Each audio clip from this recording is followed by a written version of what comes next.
ปริศนาสามเหลี่ยมเบอร์มิวดา ปี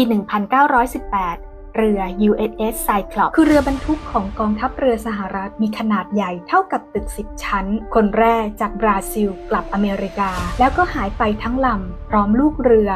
309 คน โดยไม่มีสัญญาณขอความช่วยเหลือ ไม่พบซาก ไม่พบคนซึ่งมันแล่นผ่านสามเหลี่ยมเบอร์มิวดาก่อนจะหายไป มีคนเชื่อว่าเป็นเพราะพายุแม่เหล็กคลื่นยักษ์หรือแม้แต่มนุษย์ต่างดาว บางคนก็ว่ากัปตันอาจจะเป็นคนพาเรือหายไปเอง สุดท้ายยังไม่มีใครรู้ว่าเกิดอะไรขึ้นกับเรือลำนี้